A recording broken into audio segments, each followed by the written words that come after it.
Hello everyone, welcome to our channel. आप सभी का आपके अपने चैनल एम सोशियो नेट में स्वागत है।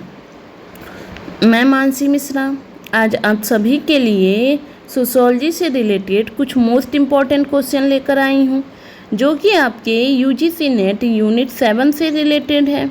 इसके साथ साथ ये आपके पीजीटी और असिस्टेंट प्रोफेसर के लिए भी मोस्ट इम्पॉर्टेंट है। तो चलिए देर ना करते हुए आज का सेशन स्टार्ट करते हैं। बात करते हैं आज के पहले क्वेश्चन की कि ऑपरेशन फ्लड किससे संबंधित है।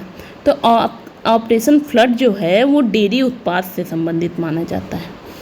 बात करते हैं नेक्स्ट क्वेश्चन की कि प्रेस परिषद अधिनियम कब अधिनियमित किया गया था। तो प्रेस परिषद अधिनियम जो है वो आपका 1965 को अधिनियमित किया गया था। चलिए बात करते हैं नेक्स्ट क्वेश्चन की कि वन संरक्षण अधिनियम कब पारित हुआ था। तो आपका वन संरक्षण अधिनियम जो है वो 1980 में पारित हुआ था। पर्यावरण संरक्षण अधिनियम तो ये आपका 1986 में आया था। वायु प्रदूषण की रोकथाम और नियंत्रण अधिनियम ये आपका 1981 में आया था। और जल प्रदूषण की रोकथाम और नियंत्रण अधिनियम ये आपका 1974 में आया था। तो इसका जो राइट आंसर है वो है आपका बी। चलिए नेक्स्ट क्वेश्चन की बात करते हैं। ये आपका कथन और कारण से रिलेटेड है कि ओजोन परत की क्रमिक ह्रास से त्वचा कैंसर के मामलों में वृद्धि हुई है। तो ये सही है कि ओजोन परत के ह्रास से जो है हमारे त्वचा कैंसर के मामलों में वृद्धि हुई है। सेकंड है आपका कि ओजोन परत हानिकारक पराबैंगनी विकिरण को प्रतिबंधित करती है। तो ये भी सही है आपका, और ये दोनों एक दूसरे की व्याख्या भी कर रहे हैं। तो इसका राइट आंसर आपका ए होगा। चलिए बात करते हैं नेक्स्ट क्वेश्चन की कि जल प्रदूषण रोकथाम नियंत्रण अधिनियम किस वर्ष लागू हुआ था। तो ये जैसा कि अभी पहले हमने ऊपर मिलान में क्वेश्चन में इसको सॉल्व किया था, तो इसका जो राइट आंसर है वो आपका 1974 है। चलिए बात करते हैं नेक्स्ट क्वेश्चन की कि निम्नलिखित में से कौन विज्ञान की विशेषता है। तो विज्ञान में आपका एक कारणत्व तो होता ही होता है, इसमें सार्वभौमिकता भी होती है, विषय परकता की कोई इम्पोर्टेंस इतनी नहीं होती है। बात करते हैं पूर्वानुमानिता, इसकी भी इसमें इम्पोर्टेंस होती है, और सत्यापनीयता इसकी भी आपकी इम्पोर्टेंस होती है। तो इसका जो राइट आंसर हो जाएगा वो आपका सी होगा। चलिए बात करते हैं नेक्स्ट क्वेश्चन की किसकी बुक है कि an invitation to reflexive sociology. Manuel Castells की, पियरे बोर्दियो की, एंथनी गिडेंस की या जैक दरिदा की। तो ये बुक जो है आपकी वो पियरे बोर्दियो की है। बात करते हैं नेक्स्ट क्वेश्चन की कि भारत में विज्ञान और प्रौद्योगिकी का विकास कब से माना जाता है। सिंधु घाटी सभ्यता से, प्राचीन काल से, मुगल साम्राज्य से या गुप्त साम्राज्य से। तो ये आपका माना जाता है सिंधु घाटी सभ्यता से।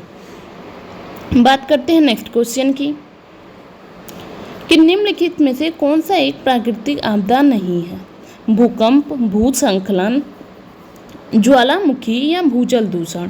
भूजल दूषण जो है वो आपका पानी में जो मनुष्य के अकॉर्डिंग जो पानी जो प्रदूषित हो रहा है उससे रिलेटेड है। तो ये आपका प्राकृतिक आपदा नहीं होगा। चलिए बात करते हैं नेक्स्ट क्वेश्चन की कि किस प्रकार की कृषि में सभी संभव प्रयासों के साथ सीमित भूमि पर अधिकतम उत्पादकता प्राप्त करने का लक्ष्य रखा जाता है। मिश्रित कृषि में, स्थानांतरित कृषि में, गहन कृषि में या निर्वाह कृषि में। तो ये जो है आपका राइट आंसर वो है गहन कृषि। चलिए बात करते हैं नेक्स्ट क्वेश्चन की कि निर्याती औषधि एथनोमेडिसिन स्वास्थ्य देखभाल प्रणालियों की एक विस्तृत श्रृंखला से संदर्भित करती हैं जो स्वदेशी सांस्कृतिक विकास से उत्पन्न करती हैं। तो ये आपका सही है। और सेकंड है आपका कथन कि योग और आयुर्वेद निर्यात चिकित्सा एथनोमेडिसिन प्रणाली है। तो ये दोनों ही आपके सही हैं। तो इसका राइट आंसर आपका सी हो जाएगा। चलिए बात करते हैं नेक्स्ट क्वेश्चन की कि निम्नलिखित में से कौन सा साइबर अपराध का प्रकार है। तो हैकिंग आपका साइबर अपराध है, कॉपीराइट उल्लंघन भी आपका साइबर अपराध है और चाइल्ड ग्रूमिंग भी आपका साइबर अपराध है। लेकिन विसंगति का पता लगाना कोई आपका साइबर अपराध नहीं है। तो इसका राइट आंसर आपका सी हो जाएगा। चलिए बात करते हैं नेक्स्ट क्वेश्चन की कि स्वयं के कंप्यूटर वायरस से रक्षा करने के लिए आपको किस प्रकार के नेटवर्क सिक्योरिटी उपकरण तकनीकों का उपयोग करना चाहिए। एप्लीकेशन सिक्योरिटी का, ब्लैंकेट सिक्योरिटी का, वर्चुअल प्राइवेट नेटवर्क का या उपरोक्त में से कोई नहीं। तो इसका जो राइट आंसर होगा वो आपका वर्चुअल प्राइवेट नेटवर्क होगा। ई शासन लाभकारी है क्योंकि यह एक पारदर्शिता उपलब्ध कराता है, यह जवाबदेहपूर्ण होता है, ये दोनों होता है, या यह केवल साक्षर प्रयोगकर्ताओं के लिए ही है। तो ये गलत है कि एक ई शासन जो है केवल साक्षर प्रयोगकर्ताओं के लिए नहीं होता है। इसका ऑप्शन जो हो जाएगा वो आपका सी होगा, क्योंकि इसमें पारदर्शिता और जवाबदेहपूर्ण दोनों होता है। चलिए बात करते हैं नेक्स्ट क्वेश्चन की कि डिजिटल अर्थव्यवस्था एक नया उत्पादक प्लेटफॉर्म है जो कुछ विशेषज्ञ तीसरी औद्योगिक क्रांति के रूप में मानते हैं, क्योंकि डिजिटल क्रांति को इंटरनेट अर्थव्यवस्था के रूप में भी जाना जाता है। ये ए आर दोनों सही हैं, लेकिन ए जो है आज की व्याख्या नहीं कर रहा है यहाँ पे। तो यहाँ पे जो राइट आंसर होगा वो आपका बी होगा। चलिए बात करते हैं नेक्स्ट क्वेश्चन की कि प्रसिद्ध पर्यावरण आंदोलन जंगल बचाओ आंदोलन किस राज्य में हुआ था। तो ये आपके बिहार में हुआ था। भारत में आपदा प्रबंधन के लिए इनमें से कौन सा शीर्ष निकाय है। यहाँ पे है ऑप्शन कि राष्ट्रीय आपदा प्रबंधन संस्थान, राष्ट्रीय आपदा प्रक्रिया बल, राष्ट्रीय आपदा प्रबंधन प्राधिकरण। तो इसका जो राइट आंसर हो जाएगा वो आपका होगा राष्ट्रीय आपदा प्रबंधन प्राधिकरण। चलिए बात करते हैं नेक्स्ट क्वेश्चन की। ये आपके कथन और कारण से ही है कि ई अपशिष्ट शब्द का उपयोग बिजली के पुराने या खराब उपकरणों का वर्णन करने के लिए किया जाता है। तो ये सही है आपका, क्योंकि ई अपशिष्ट में बहुमूल्य सामग्री के साथ साथ खतरनाक सामग्री भी होती है, जिसके लिए विशेष रख रखाव और रिसाइकलिंग विधियों की आवश्यकता होती है।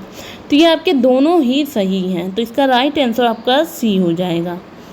बात करते हैं लास्ट क्वेश्चन की कि निम्नलिखित में से कौन स्थान के उत्पादन के अपने सिद्धांत के लिए जाना जाता है। तो आपके स्थान के उत्पादन के लिए हेनरी लेफेब्रे ही जाने जाते हैं। इसका राइट आंसर बी होगा।